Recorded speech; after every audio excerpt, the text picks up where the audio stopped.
आज गोपियां भगवान के बिना व्याकुल हैं, बेचैन हैं। इसके बाद भगवान आगे बढ़े। भगवान ने देखा कि एक केसी नाम का राक्षस भगवान के रास्ते में कंस ने भेजा था। सुखदेव जी कहते हैं कि भगवान ने केसी का वध किया। हे राजन, जो व्यक्ति परमात्मा की तरफ बढ़ता है, सही मार्ग पर चलता है, उसके पग पग पर बाधाएं उनके पग को रोकती हैं। जिसका संकल्प सच गया है, समर गया है, कोई भी बाधा उसे रोक नहीं सकती। इसलिए आज भगवान ने केसी का वध किया। केसे ततो हंस प्रहितः पुरैर्मही महाहयो निर्जरयन् मनोजवः शटावधूताम्रविमान् शङ्कुलं कुर्वन्नभो हे सिताभिषिताखिल। केसी घोड़ा बन करके भगवान की तरफ दौड़ता हुआ आया। भगवान ने केसी का वध किया। आगे चल करके भगवान ने व्योमासुर का वध किया। और महाराज आज भगवान को रथ पर लेकर के अक्रूर जी मथुरा पहुंचे हैं। बड़ा सुंदर रहने की सारी व्यवस्था की गई है। भगवान रथ से उतरे, रात्रि विश्राम किए गोप बालकों के साथ।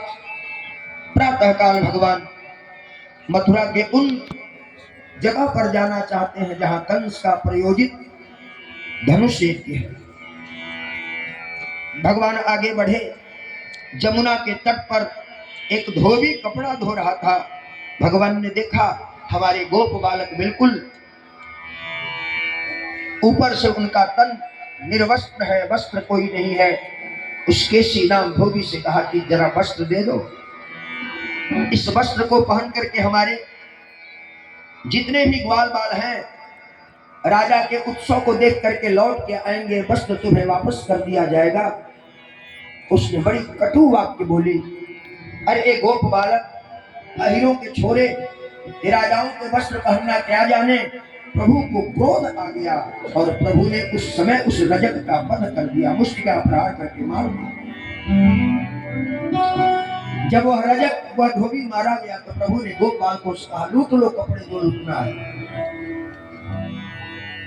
गोप बालकों ने कपड़े लूटे, लेकिन किसी के बड़े हो रहे हैं, किसी के छोटे हो रहे हैं। आगे भगवान चले तो एक दर्जी था। भगवान ने उससे विनय किया।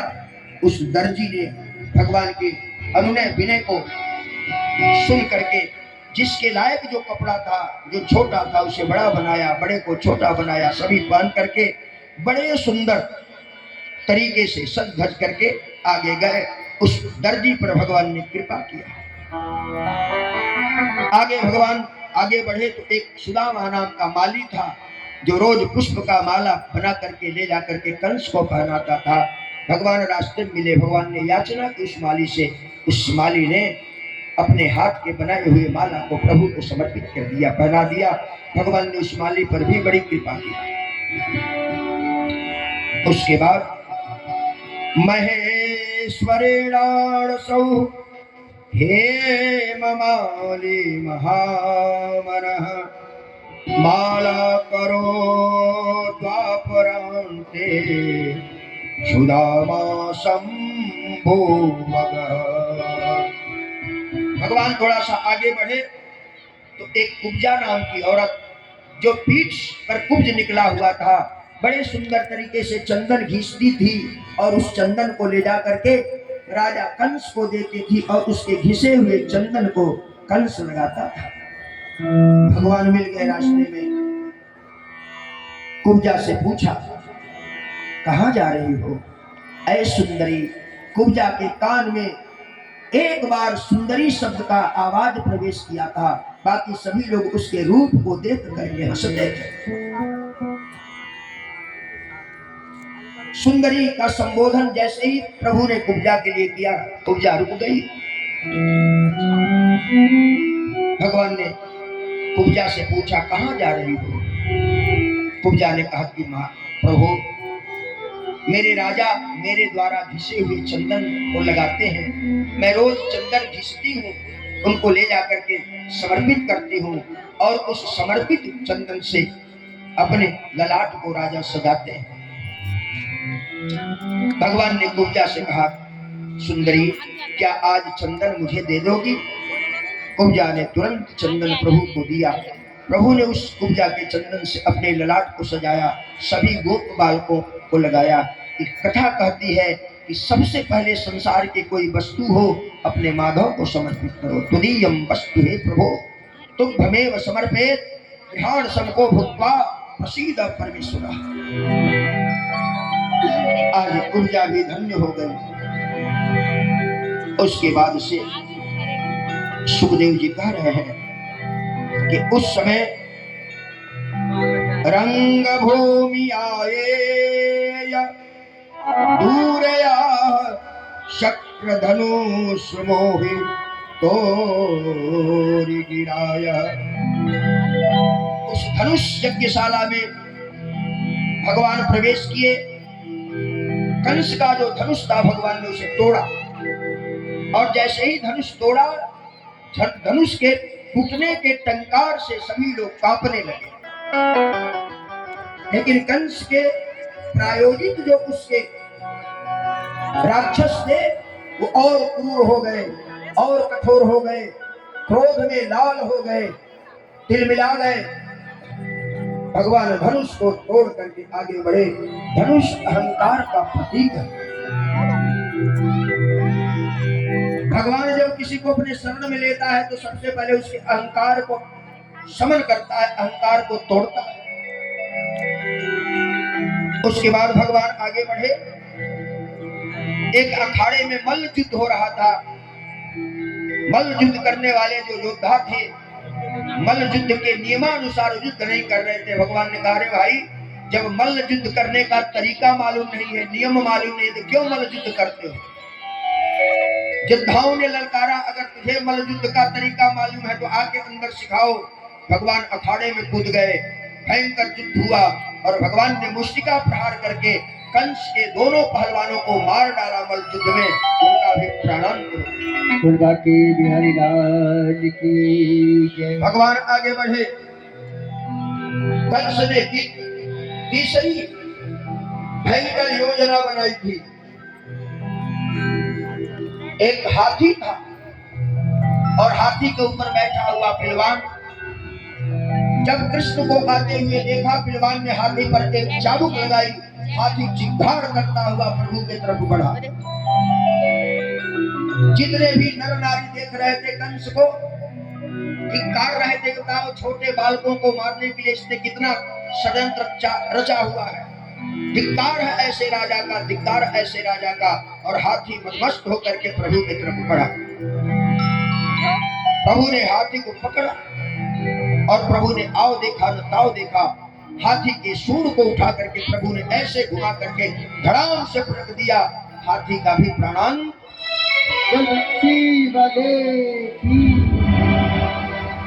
और जैसे हाथी का प्राणांत हुआ, हाथी के प्राणांत होते ही कंस कांप गया, भयभीत हो गया। मृत्यु सामने नाचने लगी। अब क्या करे, क्या नहीं करे। अपने सैनिकों को ललकारा, पकड़ो, घेरो, मारो। लेकिन सैनिक एक भी नहीं टिक पाए। केवल प्रभु के देखने, रौद्र रूप देखने से ही सैनिक भाग गए। और जब सैनिक भाग गए तो कंस अब प्रभु से बचने का उपाय ढूंढने लगा। आसन से नीचे उतरा और जैसे ही भगना चाहता है, प्रभु ने पकड़ लिया, खींच लिया। मामा इधर। और आज कंस को प्रभु ने पकड़ा, दोनों हाथ से ऊपर उठाया। कंस की मृत्यु आज कंस के सामने नृत्य कर रही है, नाच रही है। कंस घबराया है, व्याकुल है। अपनी बुद्धि से प्रयास कर रहा है कि भगवान की पकड़ से छूट जाए, प्राण मेरे बच जाए। भगवान ने कहा कंस से,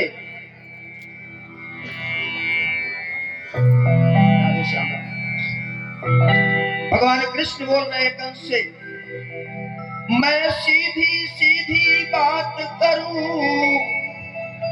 मामा, मैं सीधी सीधी बात करूं, तू उल्टा बकता जाता है, तू उल्टा बकता जाता है, तू उल्टा बकता जाता है, उल्टा बकता जाता है।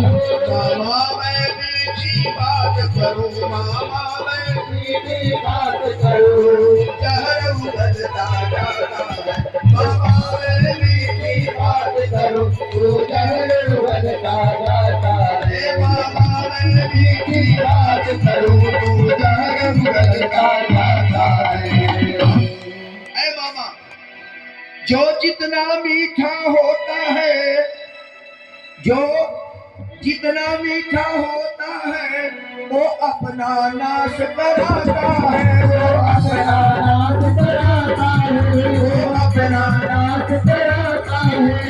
वो तो मीठे गन्ने को देखो, तो मीठे गन्ने को देखो, तो मीठे गन्ने को देखो, तो मीठे गन्ने को ओलू में फेरा जाता है, देखो तो मीठे गन्ने को ओलू में फेरा जाता है, देखो तो मीठे गन्ने को ओलू में फेरा जाता है। भगवान ने ऐसे ऊपर उठाया, अपने मामा से कहा मामा बहुत हो गया, अंत समय में जिसका दर्शन करना चाहते हो, जिसका स्मरण करना चाहते हो कर लो मामा, अब बचने वाली नहीं है। कंस घबरा गया, व्याकुल हो गया, इसके नेत्र बंद हो गए, अंदर से पश्चाताप की अग्नि जल उठी, धधक उठी, इतना प्रयास करने के बाद भी मैं बच नहीं पाया। भगवान ने ऐसे 6 बार घुमाया और घुमा करके कंस को ऐसे पटका कि कंस के प्राण पखेरु उड़ गए। देवता आकाश मार्ग से पुष्प की वर्षा करने लगे, मथुरा के नर नारी जय जयकार की घोषणा करने लगे, माधव की जय हो, माधव की जय हो, माधव की जय हो, राधे राधे। कंस का अंत हुआ और माधव की जय जयकार हुई। उसके बाद प्रभु ने कंस के अंत करने के बाद कंस के पिता को प्रभु ने जेल से मुक्त किया, राज्य पर बिठाया।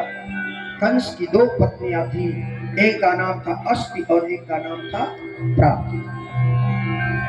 कथा में एक दिन बताया था एक राजा की 2 पत्नियां थी।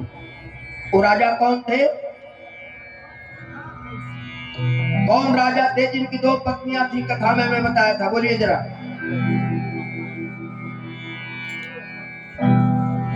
अब लग रहा है कि आप लोगों ने इस कथा को मनोरंजन के रूप में लिया है। कथा मनोरंजन करती है, कथा मन को मारती है, लेकिन आपने इस कथा को मनोरंजन के रूप में ले लिया। पूरे भागवत कथा में 2 लोग हैं जिनकी 2 पत्नियां हैं। पहले कौन थे?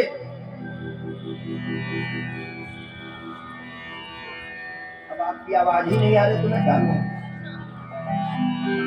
उतानपाद की 2 पत्नियां थी, क्या नाम था? सुनीति और सुरुचि। और आज कंस की 2 पत्नियां हैं, एक का नाम है अस्थि और एक का नाम है प्राप्ति।